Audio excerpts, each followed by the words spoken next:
Welcome to Malpractice Podcast.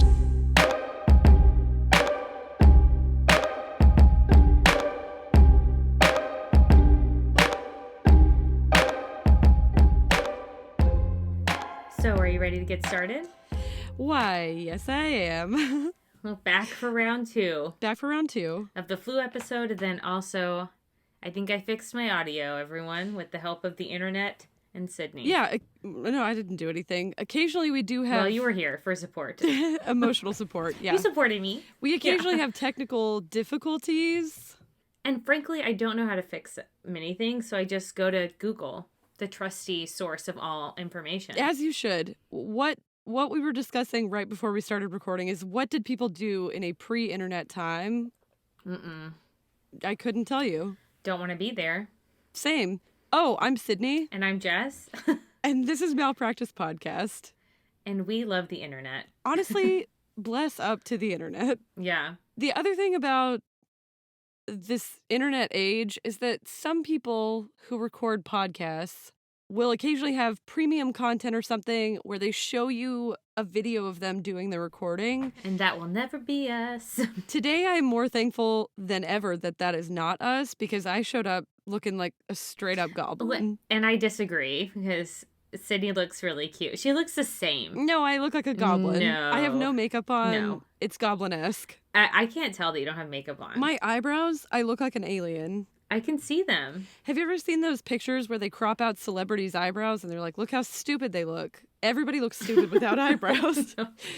No, I've never seen that. If That's you funny, have though. light-colored eyebrows, you need to be filling them in. Let me tell you. Oh, I fill mine in. Of course you do. I dye mine because they're blonde. What else? What are we going to talk about? We're going to shout out Southwest Airlines. Oh, okay. Yeah. So my dad wanted me to shout out Southwest Airlines because when we were coming back Did from he our really trip, ask you to shout out? he literally told me, he was like, I don't know what you do, like write them a good review or whatever. And I was like, I guess we could shout them out on the podcast. I personally find Southwest, their no seating number policy, I find it to be chaotic and stressful. Yeah, I don't love it. Yeah, yeah, I don't like it. I do not like it. I don't like going into a situation not knowing where I'm supposed to sit. Yeah, I agree. That really stresses me out. It stresses me out so much. And then people on the plane are like trying to prevent you from sitting. Like, I don't want people to sit next to me if I can avoid it. Yeah. So, people are doing their best to look sketchy and they're like, don't sit next to me. I don't know. Anyway, I find it a little stressful. What I will say is before we got on our flight on Sunday, my dad had thrown out his back and he required the use of a wheelchair. Yeah. Like it was a bad back injury. And Southwest made everything... I mean, I've never traveled with someone who was in a wheelchair before. This was my first experience with that on an airline. Yeah. And it is so stressful and chaotic because people are so... They're just in a rush to get wherever they're going. They kind of treat someone in a wheelchair like an obstacle. This is the first time I've ever been on kind of the receiving end of that. Yeah. It was... And no one cares about you. No. Yeah, they don't. Yeah. They for sure don't. Southwest, I will say, if you need wheelchair assistance, they make it incredibly easy to request a wheelchair and someone to take you to and from your gates. That's cool. And they made it so easy. I legitimately think I would have had a mental breakdown without the help of the Southwest people. Well, that tracks. Yeah. So they were great with him. And what did they do about seating for him? They let him, so Southwest does like priority seating for people who have young children and people who are in a wheelchair. They get that's good. Sort of priority access boarding. So he was like the first person on our plane. Nice. When our flight landed, we had a connecting flight. They had somebody waiting at the gate to assist him as soon as he got off the plane. It was really like seamless as it could be. Wow, that's big praise. I never say nice things about like an airline. Yeah, who does? I'm not the type. Yeah. But they made a very stressful situation much less stressful. So shout out to Southwest, even though your seating policy is bonkers. Yeah, it is. I have actually like never flown Southwest because of that reason. I don't disagree, but here's the thing. They did such a good job and they handled my dad situations so well that I will go out of my way to fly Southwest again. That's so nice. Yeah. So shout out to them, honestly. That's all I wanted to say. Are you the type of person who picks your seat, like pays to pick your seat? Surely you know that I am. Okay. I did that this morning. We're going to Las Vegas. Right. And tomorrow, and this morning I like checked us in, and then we got great tickets, so we were like group number 9 of 9 right to board and stuff. So I was like, oh, I buy our seats. Like, I don't care how much they cost. Yeah. And I have anxiety if I'm by the window. You do? Because I'm gonna need to pee. Oh, same. Yeah, I'm an aisle sitter. Yeah, me too. And I only sit on the aisle, or I sit in the middle if Michelle's sitting on the aisle, so I can bother her. And that's it. Right. That's the only option. I don't love a window seat, and Eric will get into a window seat and fall asleep, and it does not matter how long the flight is. He will stay asleep for the duration of the flight. That's crazy to me. They come around with snacks, they come around with drinks, and he's like, just get me one if they come around, but otherwise don't disturb me. And he will stay asleep the entire time. I cannot sleep. Mm-mm. I can't believe that. No. I don't sleep on planes. I might doze, like my head might bob, but I'm not sleeping on a plane because I'm like, what if something happens and I'm asleep? And Eric's, he's asleep. He's asleep. Yeah, one of us has to be awake. I do the whole, I'm falling asleep, and then because I'm manic, my head jerks and I'm like, panic. What's going Same. on? And it's never anything. Right. I'm like, we're going down. Yeah. I don't like it. So I'm not a on plane the aisle. sleeper. Yeah, I'll be awake. Same. A middle seat is objectively the worst. We can all agree with that. Facts. Yeah. Because I'm sorry to say this, if there are 2 men on either side of you, they're going to man spread into your space. Oh, yeah. Like, their leg will touch you. But you know what I do? I put my legs crazy wide before they get there. If I'm there first, I'm like, Try me. Touch my leg, I guess. Yeah, I'm just going to be really obnoxious. I've had a man put, how the seat in front of you has like the section where your legs clearly are supposed to go. Mm-hmm. He put his leg in my leg spreading out section. What? It's crazy. The level of man spreading. What did you do? I waited until he fell asleep. This is how crazy I am. Kicked him. No, I hooked my foot around the bottom of his foot, pulled his foot back, and then put it in his section. I would have kicked the shit out of him, probably. I considered it. The armrest thing? Just put 2 armrests. It is... Why is there 1 armrest? It immediately, everyone hates it. They hate it, and it's such an awkward situation because if you need arm space, which, like, if you're broad-shouldered, you do need a little arm space, right? Mm-hmm. Well, everybody wants arm space, let's be clear. Right, you want it. Why is there only 1? Now I gotta fight the guy next to me for arm space? Now, not only is he spreading his legs like a freak, but now he put his arm there. Well, I put my arm there, too. Oh, yeah. So now we both have our arms. Now our arms are touching and our legs are touching. If you think I won't awkwardly touch your arm because it's overspread into my zone, you're wrong, because I'll do it. Oh, you're wrong. Yeah, I'll just like, slowly creep my arm, like, and now we're touching. Now we're touching. Yeah. It's like chicken. It is. You want to touch arms? Do you? Do you? No, I don't. I don't like an arm toucher. I don't like also a person who's okay with both of our arms just sitting there touching. Yeah. Then I'll withdraw it because I'm not playing that game of chicken. Yeah. Once we get to that point, I know you've won. Right. Like, I don't want to do that. I can't be a part of it. But the leg thing, I'll stay. I'll fight over the leg thing for sure. The arm thing, I'm like, whatever, I'll just lean on this one. But normally, are you a plane talker? Like talking to people that are on the plane? Yeah. Yeah. Like if you sit... Not anymore. Not since COVID. I'm still a plane talker. I'm not going to lie. I'll be best friends with the people next to me by the time I land. We got off this flight recently, and this guy gave me a box of candy because he's like, hey, you've never tried this. Here, try it.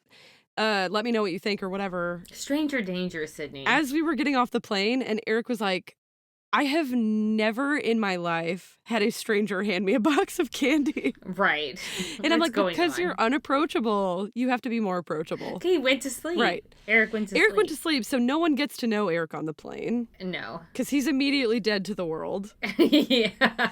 Meanwhile, I'm up and anxious, and I'm like, hi, I'm Sydney. Yeah. Eyes big. Right. Where are you going? The last time I was on a flight, I literally bought a piece of art from the girl next to me. What is wrong with you? I don't know. I just can't help it. That's fun, though. You're like a good time. Yeah, I'm like, do you have an Instagram? And you bought something? Yeah. You're so friendly. I saw her board the plane with 2 pieces of art, and I was like, oh my God, that's so cool. Are you an artist? You must be, right? And she was like, yeah. And we started talking about her art business, blah, blah, blah. That's so Sydney. I'll while out and become friends with anybody on a plane. I could talk to a lamppost. Yeah. And I think that that's directly the result of being raised by my mother. That is your mom. That's 100%. Your mom will get off Correct. the plane with a new job. Oh, yeah. She'll make a best friend on the plane. She's like, Yeah. Anyway, now we're going on vacation together, me and this guy. I'm like, okay. Literally, we're going skiing. You can come if you want. Right. Come or don't. Whatever. I'm like, that man's a serial killer. You don't know him. You don't know him. Right. Yeah, exactly. I'm not that level quite, but you're you know. getting candy from strangers. Like, you're pretty close. It's like a trickle-down friendliness. Like, my mom, if I were less anxious, I'd probably be as friendly as my mom. But I'm like, this person's going to murder me in my sleep. So, you know? Yeah, that's a healthy level of fear. I feel that way. I do too, but I love fear. It keeps me safe. Fear is evolutionarily necessary. It's good. It's a good one. Yeah. Fear of tigers. Fear of the person on the plane next to you. Are you ready? Yeah, I'm ready. Let's do this. Okay. I'm excited. Okay. So we're going to jump into part 2 of our 2-parter on the 1918 influenza pandemic that ended in 1920. Quick recap from last week. If you didn't listen and you are wild and you just jump into the second part of a 2-part situation. Because you don't have anxiety or what? Yeah, I don't know. Don't know you, but love that for you. Right. This flu was known to many as the Spanish flu or the Great Influenza Epidemic, incorrectly labeled as Spanish flu. I'm not going to get into that. We already talked about it. We went into it in great detail last week. Please see my opinions. Yeah. And wherefore Spanish. And where, did you see I put that in the post? Yeah, I did. That's my favorite thing ever. And wherefore Spanish. Yeah. Anyway, it was a massive pandemic caused by the H1N1 influenza flu virus. The earliest documented case occurred in March of 1918 in Kansas, U.S., so it should be called the Kansas flu. Again, see last week. Yeah. And other cases started popping up shortly afterwards in France, Germany, and the UK.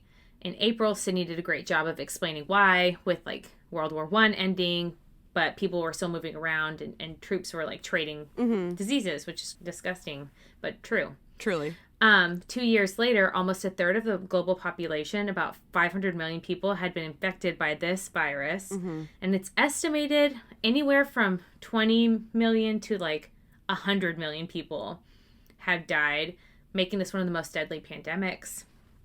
There were 4 total waves, the first being more mild and actually providing the older generation some exposure that protected them from the other waves. Yeah. The second wave was much more deadly, and the flu eventually targeted that was a hard word for me, targeted the younger, healthier population, decreasing the average life expectancy in the U.S. by 12 years, which is nuts. Yeah. And now you're pretty much caught up. Yeah. Big summary. That's a big takeaway. There was a 4th wave of the flu we didn't cover last week, but it subsided pretty quickly after reaching its like a peak in February of 1920. However, there were still significant death statistics. Right. New York had about 6,300 reported.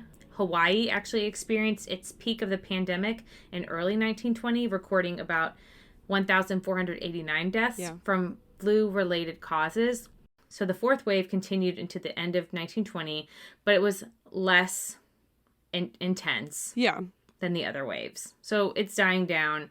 People are getting exposed and then have the antibodies, etc. Right. So they're recovering from it instead of dying from it. Dying, right.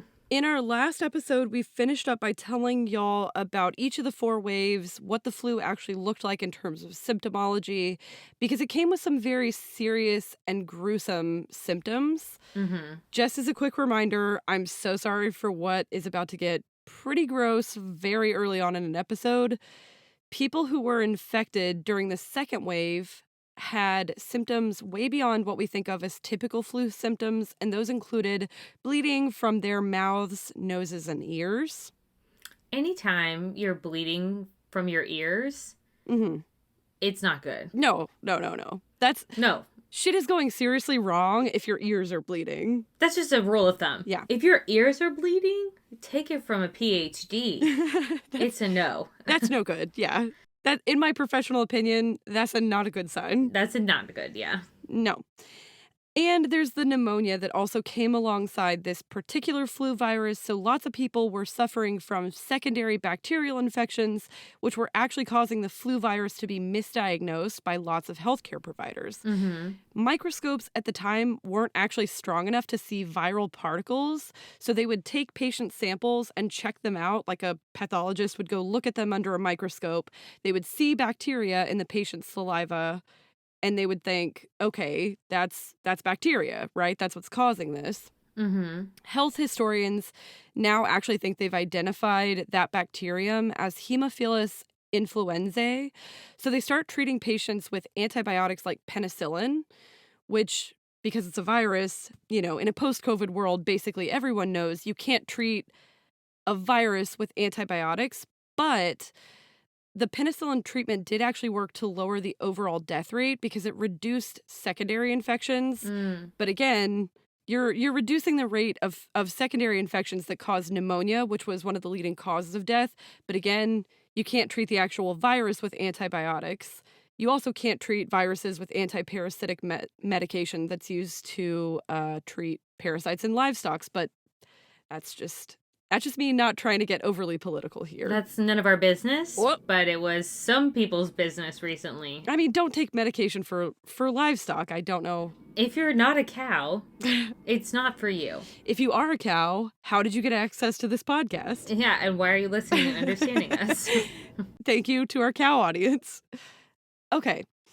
Doctors at the time they had no idea what this was, right? They were afraid it was maybe the plague or typhus or cholera, all of which had been bacterial infections that have collectively killed millions and millions of people, but none of them were to blame for this particular pandemic.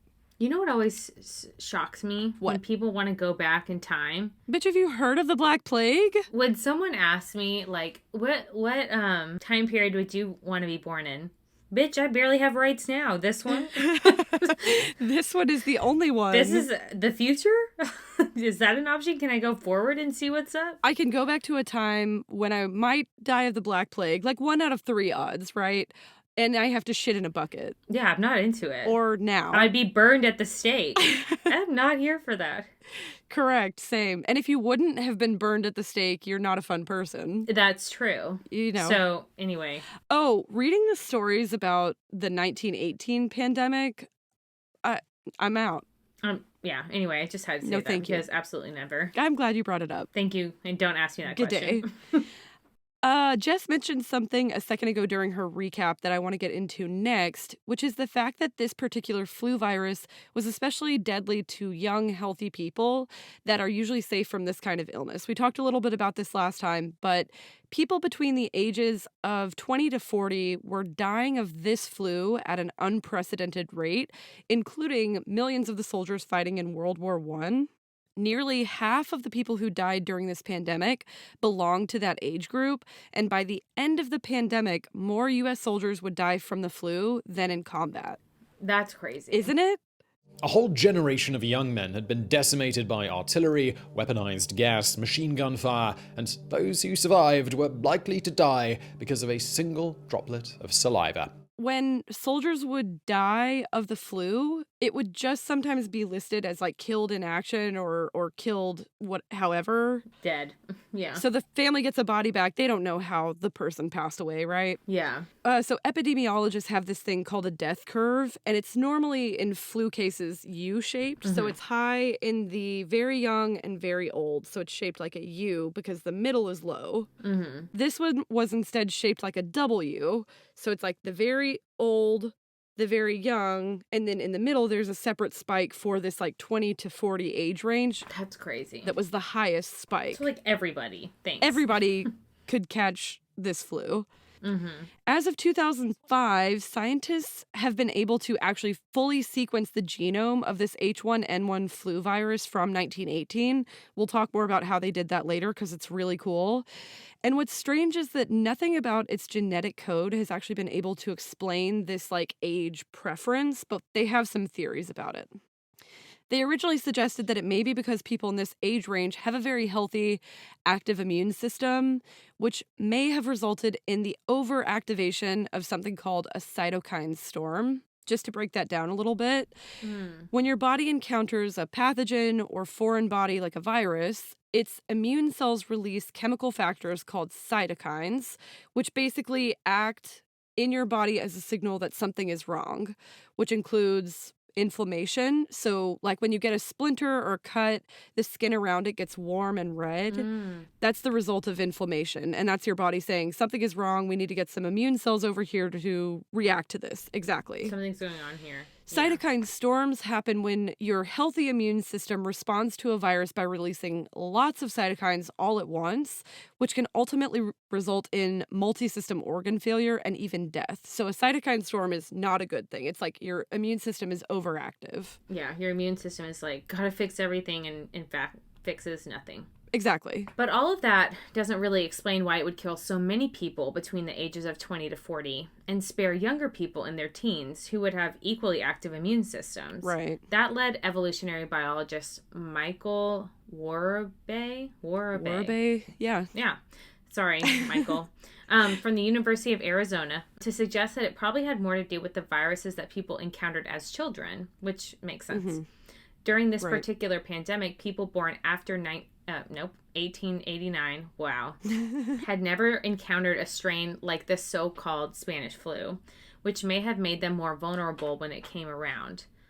Michael said, and his colleagues, hypothesized that exposure to a certain viral strain as a child could protect you from related viruses in the future. Basically, your immune system does what they call imprinting on the first flu virus you're exposed to, and then it's kind of just ready to kind of attack it. The next one. If you get the next one, yeah. In the 1918 pandemic, the older population had been exposed to a milder but related virus called the Russian flu. Hopefully that really originated in Russia. Who can say for sure? In 1890, which may have given them some of that partial immunity. Right. Despite the fact that this was literally the most devastating pandemic to maybe ever hit humankind, it was kind of overshadowed by World War I and the events that took place afterward. I don't remember ever learning in school about this particular pandemic, and it, 1/3 of the population got this flu. So that's crazy, right? Yeah. Some historians, because of that, literally call the flu outbreak of 1918 the forgotten pandemic. And whether that's because of limited media coverage, we've talked about the fact that there was wartime censorship, so people were not reporting the rate of deaths. It was called the Spanish flu, but that was only because Spain, which was not at war, allowed the press to report on it openly, unlike here. Or because the worst of it really only lasted for about 9 months total, so it kind of came in, swept through the population, and then was basically gone in 9 months. I mean, then it went back down to normal flu rates, right? Mm-hmm. It's kind of crazy to me, and I think to Jess as well, that the public doesn't know more about this. So we're going to tell you some of the stories that we read about that you should probably already know, but probably don't. Yeah, and we're starting with the doozy. Oh, yeah. I came across this. I think I came across it on History TikTok. Thanks, History. And thanks, TikTok. And I sent it to Sydney, and I was like, what the fuck? This is not real, yeah. And it's very real. It's very disgusting. Mm-hmm. So we have a couple, stories. What I like to label this one as, a sick, disgusting bonus fact about the naval prison experiment that happened as a result of this pandemic. Mm-hmm. So following this pandemic, there was an experiment at the Naval Training Station on Deer Island in Boston Harbor. Dr. M.J. Rosenau and Navy Second Lieutenant J.J. Keegan led the charge. Both of them trash assholes. Yeah, there were sailors in the Navy's jail who were offered amnesty from their prison sentences if they agreed to take part in a disease experiment. Couldn't be me. Let's just put this in Jess and Sydney terms. These two people go to a prison, and they say, if you take part in this experiment about, from a disease that people just died from, we'll just, waive your prison sentence. It depends on how long I'm in for, honestly. Well, these people were like, sign me up. If you're there for life, I feel like maybe I would be like, yeah, let's talk about it. If you're there for 3 weeks, no thank you. So I'll just wait. There were about 300 prisoners who volunteered. 62 were selected. And of those volunteers, 39 did not have a history of being infected with the flu. So they had kind of a control group and not control group. Right. If they survived, they were like, you'll get a pardon. And so people were like, dope. However, not dope. Disgusting. Prisoners would go through a series of tests to determine how the flu spreads. They were sprayed in the... trigger warning. This is disgusting. So if you don't like disgusting stuff... Oh, it's horrifying, yeah. Fast forward. Yeah. They were sprayed in the eyes, nose, and mouth with infected aerosols.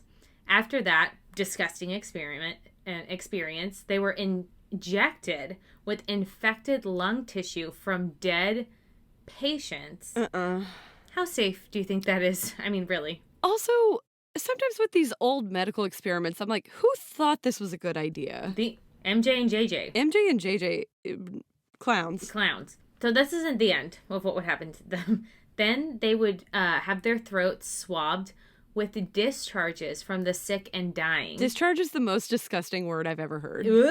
Yeah, disgusting. And then they would have to sit open mouthed while a sick patient coughed in their faces, which also, low-key, what the fuck, sick patient? No, it's not good. Cover your mouth. Cover your mouth when you cough. I wouldn't want to do that. So some of the patients reported having mucus from infected people put into their eyes and their throat and nose directly. I can't tell if I'm more disgusted by the word discharge or mucus, but they're both pretty bad. I don't know. Thinking about having someone else's mucus. I'll be so sick. They were also taken to the hospital where people died of the flu to stand over the sick and dying, bend over their faces, and take a deep breath while the person exhaled. Y'all, I know that hearing this, we're all like, what the hell is going on? That's disgusting. I have to wave away. It is. I'm waving away the visuals that I have. Yeah, erase them. It's so sick to offer freedom to prisoners if they survive an experiment in which they really have no consent, right? You're in prison. I mean, and then the experiment, they do everything possible to make them sick and die. This is so in line with everything we hate about power dynamics in medical situations. Anyway, after all that bullshit that they went through, none of the prisoners got sick. How is that possible? The hypothesis is that the epidemic actually already passed through the prison a few weeks before, and people had a natural immunity because they were already exposed. The only person who died or who was sick and then died was the warden doctor. I mean, if you're participating in this, bye. Yeah, I just love that those 62 prisoners, they got released. Yeah. Yeah. I can't believe none of them got sick. That's wild. And the experiment ended with nothing learned. There was no new information because no one got sick. So it was a big flop. Right. Agreed. So they learned nothing, no new information. But what did we actually learn collectively from this pandemic? Because the answer is actually quite a bit. The level of severity and high death rates led researchers to wonder, why was this particular flu season so deadly as compared to others? Because we know a lot now after having the flu basically sweep through the population every year. We know a lot about the flu, but this one was really bad. Despite the fact that it was fairly well documented at the time, all they had was basically epidemiological evidence. They knew very roughly how many people died. I mean, you heard Jess say the stat anywhere from 20 to 100 million. So they had some epidemiological data, but lots of countries just weren't keeping that information. They had almost nothing to go off of in terms of what had actually killed these people. In a sort of bittersweet twist, people started to hear about this Alaskan Inuit village called Brevig Mission, which today is home to about 400 people. The town is so small and isolated that there are actually no roads to get there. You have to fly a plane into Brevig Mission to land there. Don't go there. You're going to expose these people to all sorts of shit. Right. So they're very, very isolated. But in 1918, when the Spanish flu hit this tiny town, over the course of 5 days, it would claim the lives of 72 out of the 80 residents who lived there. Oh my God. The local government, basically no one would touch these bodies. Everybody was like, we don't know what this is. Right. Nobody wanted to touch them. So they hired miners from out of town to basically come put these bodies in mass graves. The local government did. Mm-hmm. This town is, at the time especially, and I think this is still the case, it's almost entirely an Inuit town. They hired people to come in and put these bodies in a mass grave. It was covered in permafrost, and it was left almost entirely untouched until 1951. So in 1951, Johan Holten, who is a 25-year-old Swedish microbiologist and a PhD student at the University of Iowa, heard about this town and set out on an expedition to Brevig Mission in the hopes of finding a sample of the 1918 virus. Like a true non-asshole, he got permission from the Inuit village elders to break through the permafrost and dig up the remains of some of those that had been claimed by the pandemic. The excavation took 2 days, and Holten had to create campfires to thaw the earth enough to allow for digging.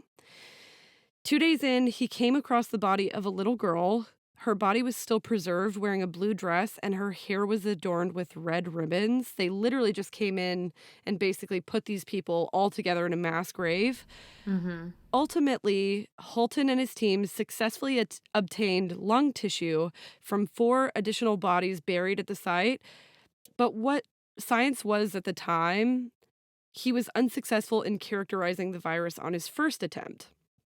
It wasn't until 46 years later, in 1997, that he would have another opportunity to pursue the virus that had killed so many people in 1918.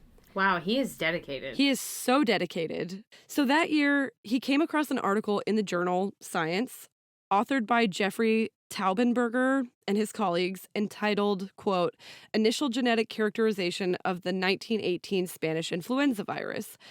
They had actually started to sequence the genome of the virus, which is super exciting. And after reading that article, he called up Jeffrey and he's like, hey, if you had, for instance, some really well-preserved lung tissue from this Inuit village, like part of the reason that this matters so much is, number one, they've been frozen this entire time. Yeah, preserved. Really well preserved. And number two, because it killed 72 out of the 80 people who lived there, you know exactly what they died from. There's no question about it, right? Exactly. Mm-hmm. Jeffrey's like, hell yeah, that sounds great. Can you do that for us? And this guy Holten goes back. At the age of 72, he got permission again from the village elders of this Inuit community. He completed another dig, and he found a perfectly preserved pair of lungs from a 20-year-old Inuit woman who had died of the flu in 1918. This and the tissue from 2 other sets of lungs would be used in the first ever characterization of the 1918 flu virus's hemagglutinin A, or HA, gene. They later learned that the HA surface protein is what allows the influenza virus to enter and infect a healthy respiratory tract cell. So it's a big part of what made the virus so virulent when it kind of swept through the population. They named this body of this 20-year-old woman who they were able to dig up. They named her Lucy. And the authors were able to sequence the entire code of the 1918 virus's genome from the virus sample that they obtained from Lucy's body. And Holten, at the age of 72, was listed as a co-author all those years later. Aww. Which kind of gives me chills. Good job, man. The next part gives me like a full body chill. He also credited the Inuit elders. He says, quote, the only sample we found was there because the elders of the Brevig mission let me go back into the grave again. He said this in a 1998 interview for a magazine from San Francisco. Quote, they gave us the opportunity to do something good, not just for themselves, but for the whole world. That's good. In 2005, a team of scientists finally completed the project, sequencing the full genome of the viral RNA. Since then, they've discovered it was likely avian in origin, meaning it was zoonotic and probably jumped from birds to people. And then last year, a research team from Germany was able to uncover the mutation that occurred between the first and the second wave that made the second wave so deadly. So lots of science. This work gave lots to the scientific community, and it's doing a lot moving forward to teach us about the flu and how we can stop flu viruses that are so deadly from mutating into something even worse. Yeah. Everybody involved in that story gets an A+ from me. A+, yeah. For that story, not mine. No, Boo. for sure. The last thing we want to talk about is the people who are all too often the unsung heroes, and those are the nurses. Yep. Because, to be honest, there wasn't actually much the doctors could realistically do, and if you've ever been in need of healthcare, doctors are cool. Nurses... They're like the frontline people. Are everything. Yeah. Historian Nancy Bristow, in her book American Pandemic, quotes one physician who described the heartbreaking experience. Quote, "There wasn't much a doctor could do. The patient would be dead before you could get back to see him. He could diagnose you and give you some medicine, and the next day you're dead." Yeah. Which is, like, tragic. The main thing of visiting every day was to find out who was dead and then bury them. Like, that was reality. Right, which is horrifying. The most common treatment for a flu patient was bed rest, pain relief, isolation, and plenty of warmth, all of which was essentially palliative care. So it's just like, good luck. Right. But it was administered by the incredibly brave nurses who took care of their patients at great personal risk to themselves. And I feel that way also about those in COVID. Agreed. The nurses would keep the patient hydrated, fed, ventilate the room, and make sure it was warm enough, and administer whatever remedies the doctor had recommended. Along the way, of course, the nurse risked being infected themselves. So, enormous personal risk, yeah. According to Josie Mabel Brown, a nurse at Great Lakes Naval Hospital during the pandemic, quote, "We didn't have time to treat them. We didn't take temperatures. We didn't even have time to take blood pressure. We would give them a little hot whiskey toddy. That's about all we had time to do because there were so many." Yeah. To help address the medical needs of the military during wartime, the Army's medical department relied heavily on an organization called the Army Nurse Corps, and that was created in 1901. Out of the 98,000 registered nurses in the United States at this time, over 20,000 were serving in the military, and 9,000 of those were serving overseas in the military. Most of the 21,480 nurses who would volunteer to serve in World War I signed up through the American Red Cross. The military and the Red Cross, there's no other way to say this. There are all these inspiring stories of nurses, but at the time, the American Red Cross was completely refusing to accept Black nurses, despite consistent advocacy from Black nursing organizations. They finally reversed that decision in May of 1918 when they began this massive recruitment campaign that they titled A Stern Task for Stern Women. And 1 month later, they accepted the first handful of 18 Black nurses, basically just in time for them to start taking care of the scores of people who would soon fall ill from the Spanish flu. Hundreds of active duty and civilian nurses died as the result of contracting the flu during the pandemic. I read one story about a nurse who was herself literally dying of pneumonia, and she was so committed to taking care of her patients that she insisted on being propped up against a wall to continue helping. One nurse wrote, "It was a most horrible and yet most beautiful experience. The nurses rendered as noble a service as any soldier in battle." 100%. And that just gave me chills. 100%. Absolutely. Right. Although their contributions on the front lines of the 1918 pandemic have largely been ignored by the history books, we want to honor the legacy of these brave nurses by sharing their stories and reminding the world of how much they did when no one else could. And also, extra shiny star shout out to the Black nurses who continued to want to serve despite their country and these organizations being determined to keep them out of that space. Yep, 100%. I can't imagine basically fighting to put yourself at that risk. And being told no. Yeah. And that's what we know about the 1918 flu pandemic. If you have a recommendation for something we should cover, please send us a DM at Malpractice Podcast on Instagram or an email, malpracticepodcast@gmail.com. Yeah.